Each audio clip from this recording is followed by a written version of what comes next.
La fraise, c'est effectivement ce qui va nous rassembler tous dans ce groupe de petits fruits. Je ne sais pas si tous on le mesurait autant, enfin moi en tout cas je ne le mesurais pas, mais la fraise c'est vraiment un achat coup de cœur en fait.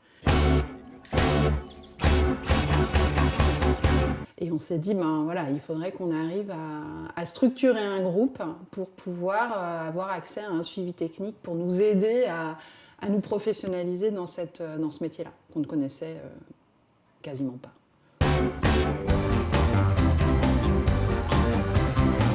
C'est un groupe qui se connaît bien et qui aime travailler ensemble. Et on avait tous en commun de vouloir monter un projet de petits fruits en circuit court en Vienne, qui n'est pas un département traditionnellement producteur de ce type de production.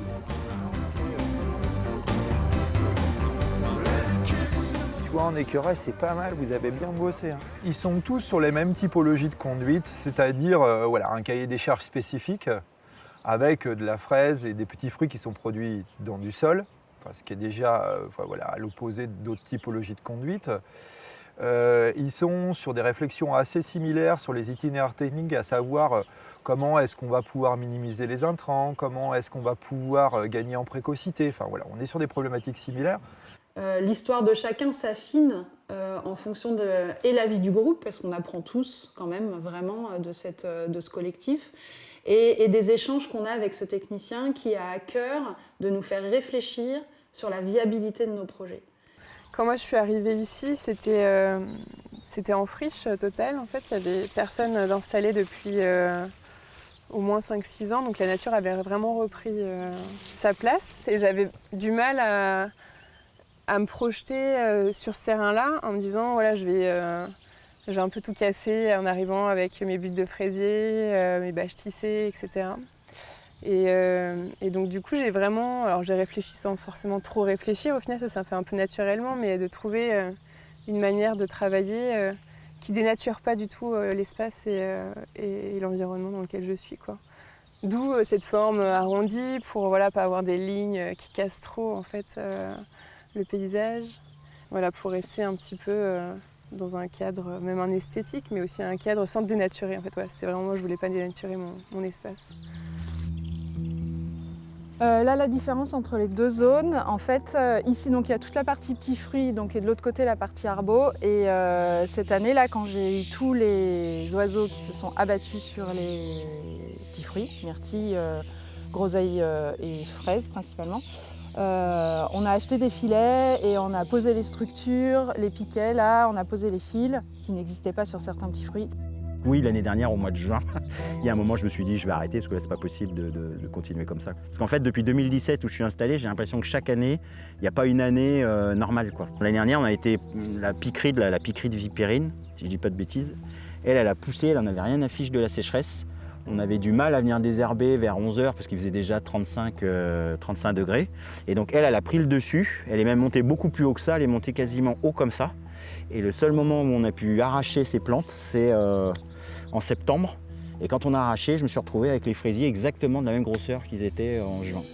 L'idée est de se dire comment est-ce qu'on fait évoluer nos pratiques à la fois pour sécuriser nos fermes et à la fois aussi pour sécuriser les itinéraires techniques vis-à-vis des conditions météo qui évoluent. Je n'imaginais pas mettre un verger sous plein de filets. J'ai du mal à me dire que peut-être qu'aujourd'hui, avec tous les changements là, climatiques qui vont vraiment très très vite, ce type de production de petits fruits finalement hyper naturel ne pourra peut-être pas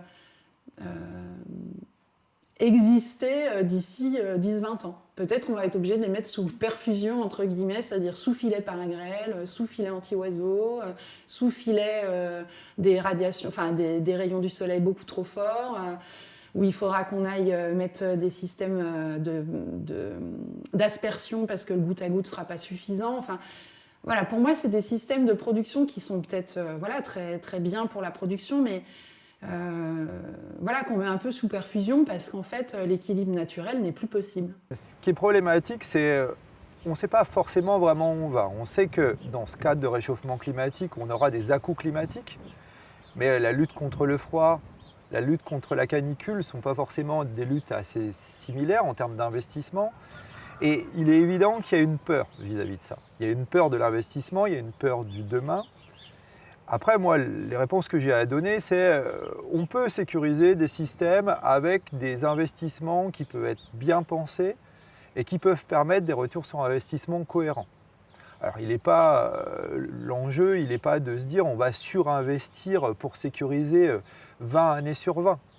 Aujourd'hui, on essaye de travailler des choses où on peut sécuriser 8 années sur 10 et que les 2 années problématiques, on va essayer de ne pas rien avoir, mais d'avoir un peu moins. On est en contact direct avec les consommateurs. J'ai déjà plusieurs personnes qui m'ont dit non, mais pour nous c'est hyper important de maintenir du fruit en local, de savoir d'où il vient. Il faut essayer de faire perdurer ces vergers de plein champ, avec un minimum de structure, d'ombrage, etc. Pour ne pas aller vers des serres qui font plusieurs hectares et qui, au-delà de détruire le paysage, font que tout est imperméabilisé en fait, parce qu'une fois qu'on a des serres, il n'empêche que c'est couvert. Donc ça veut dire que le sol n'a jamais de l'eau, d'une vraie pluie qui tombe. Donc peut-être que les consommateurs qu'on a aujourd'hui nous porteront à essayer d'imaginer des protections, mais qui soient encore pas encore ce passage à un verger totalement sous cloche, un intermédiaire quoi, peut-être. Si la question est tournée dans ce sens-là, c'est-à-dire est-ce qu'on arrivera à maintenir ces conduites-là dans une politique de prix descendant et de pouvoir d'achat, la réponse elle est tout de suite non en fait. Ouais, ça vous a plu? Super. Bon, tant mieux. Si on travaille un imaginaire, si on travaille un enjeu sociétal qui est de se dire on peut maintenir des anciennes variétés, on peut maintenir de la qualité de produit et de la qualité environnementale, parce qu'à travers le produit c'est un tout en fait. Et qu'on arrive à le valoriser au prix du grand public en disant mais ça a un prix, ouais on pourra. Mais c'est à ce prix-là en fait. Et l'enjeu il est au-delà de la production, il est sur un tout, il est sur du commercial. Comment est-ce qu'on arrive à montrer au grand public que ce qu'on fait est juste en fait. Et ça c'est un sacré enjeu.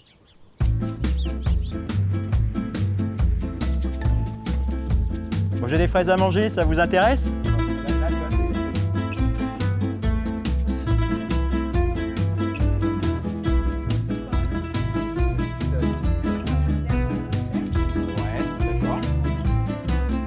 Eh bien oui, on apporte en fait un produit qui n'était pas là sur le marché avant, quoi.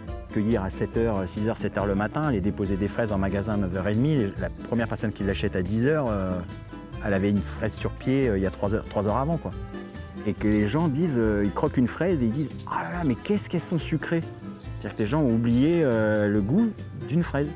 Donc j'espère que nos fraises garderont leur goût bien marqué par rapport à la fraise hors sol.